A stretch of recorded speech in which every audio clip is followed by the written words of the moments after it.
Montague is bound as well as I, in penalty alike, and 'tis not hard, I think, for men so old as we to keep the peace. Of honorable reckoning are you both, and pity 'tis you lived at odds for so long.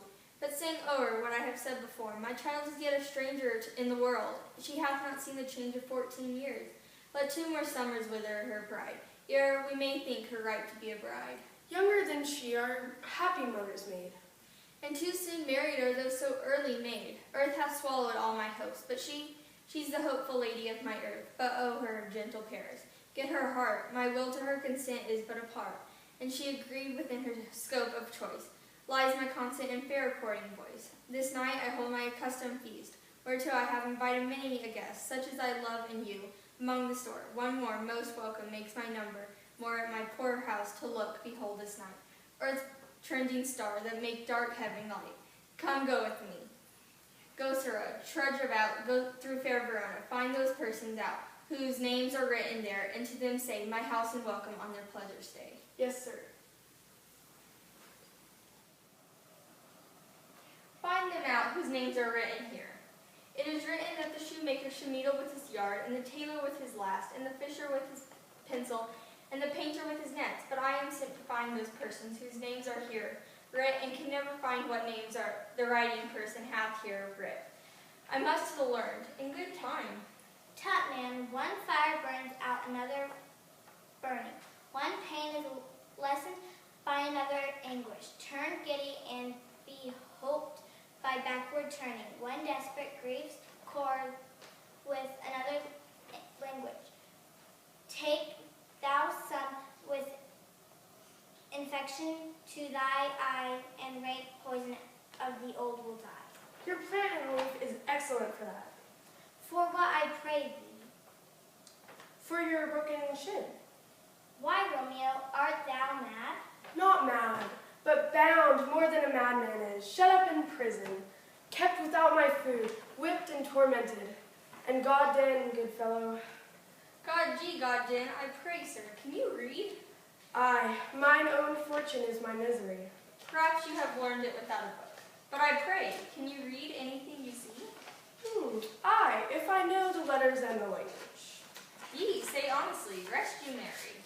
Stay, fellow, I can read. Signor Martino and his wife and daughters, Count Aslam and his beauteous sisters, the lady widow of Vertuvio, Signor Pastinio and his lovely nieces, Mercutio and his brother Valentine, mine uncle Capulet, his wife and daughters, my fair niece, Rosaline and Olivia, Signor Valentino and his cousin Tybalt, Lucio and the lovely Helena. A fair assembly. Whither shall they come? Up? Whither to supper? To our house. Whose house? My master's. Oh, indeed, I should have asked thee that before. Now I'll tell you without asking. My master is a great rich Capulet, and if you be not of the house of Montagues, I pray come and crush a cup of wine. Rest you, Mary. At this same ancient feast, the Capulet supped the fair Rosaline, whom thou so lovest with all the admired beauties of Verona, goes thither, and with unattained eye compare her face with some that I shall show, and I will make thee think thy swan a crowd. When the devout religion of mine maintains such falsehood, then turn tears to fires. And these who often drown can never die, transparent heretics, but be burnt for liars, one fairer than my love. The all-seeing sun ne'er saw her match, since first the world begun.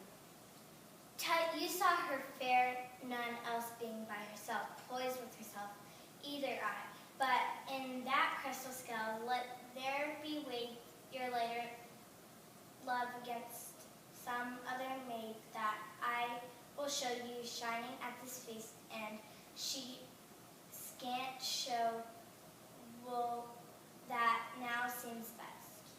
I'll go long, not such sight to be shown, but to rejoice in splendor of mine own. Nurse, where's my daughter? Call her forth to me. I bade her come. What lamb? What ladybird? Where is this girl? What? Juliet! How now? Who calls? Your mother.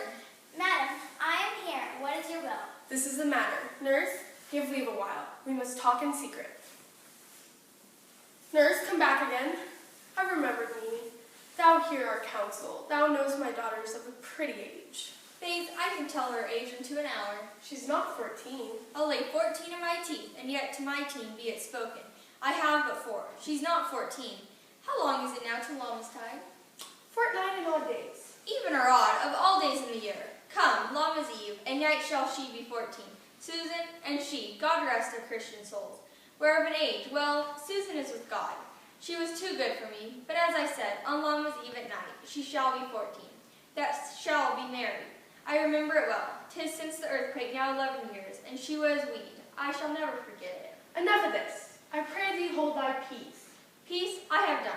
God mark thee to his grace. Thou wast the prettiest babe I ever nursed, and I might live to see thee married once. I have my wish.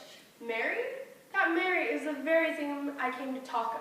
Tell me, daughter Juliet, how stands your dispositions to be married? It is an honor that I dream but not of. Well, think of marriage now. Younger than you, here in Verona. Ladies of esteem are made already mothers. By my count, I was your mother. Much upon these years that you are now a maid. Thus then in brief, the valiant Paris seeks for your love. A man, young lady. Lady, such a man as all the world. Why, he's such a man of wax. Verona's summer hath not such a flower. Nay, he's a flower. In faith, every flower. What say you? Can you love the gentleman? This night you shall behold him at our feast. Read o'er the volume of young Paris's face, and find a light, writ there with beauty's pen. Examine every married lineament, and see how one another lends content, and what obscured in this fair volume lies fine written in the margent of his eyes, the precious book of love, this unbound lover. To beautify him only lacks a cover. This fish lives in the sea, and 'tis much pride for fair without the fair within to hide. That book in many eyes doth share the glory, that in gold clasps lock in a garden story. So shall you share all that he doth possesses, by having him make yourself no less. Speak briefly. Can you like Paris's love? I'll look to life, if looking like moon, but no more deep will I endart mine eyes than your consent gives strength to make it fly. Madam, the guests are come. Supper served up. You called my young lady, asked for the nurse, cursed in the pantry and everything in extremity. I must hint to wait. I beseech you follow straight. We follow thee. Juliet, the county stays.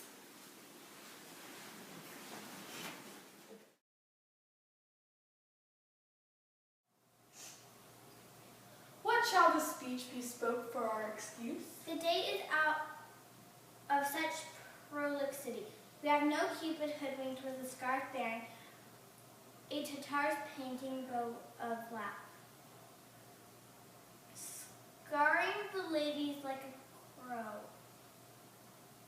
Keeper nor no without book prologue fainting spoke. After the prompter for our entrance, but let them measure us by what they will. We will measure them in measure and be gone. Give me a torch. I am not for this ambling. Being but heavy, I will bear the light. Nay, gentle Romeo, we must have you dance. Not I, believe me. You have dancing shoes with nimble soles. I have a soul of lead, so stakes me to the ground. I cannot move.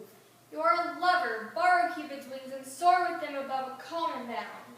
I'm too sore and pierced with his shaft to soar with his light feathers, and so bound I cannot bound a pitch above dull woe. Under love's heavy burden do I sink. Give me a case to put my visage in, a visor for a visor. What care I?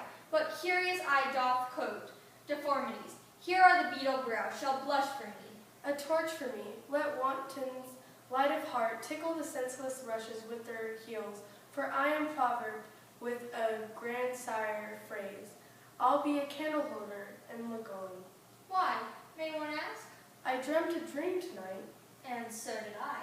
Well, what was yours? That dreamers often lie. In bed asleep, while they also do dream. things true. Oh, then I see Queen Mab hath been with you. She is the fairy's midwife, and she comes in shape no bigger than an agate stone. On the forefinger of an alderman, draw with a team of little atomies over men's noses as they lie asleep. Her wagon spokes made of long spinner's legs, the cover of wings of grasshoppers, the traces of the smallest spider web, the collars of the moonshine's watery beams, her whip of cricket's bone, the lash of film, her Wagner a small gray coat gnat, not half so big as a round little worm. Pricked from the lazy finger of a maid, her chariot is an empty hat, hazelnut, made of the joiner squirrel or old grub. Time out, a maid, the fairy's coachmakers, and is the state as she gallops.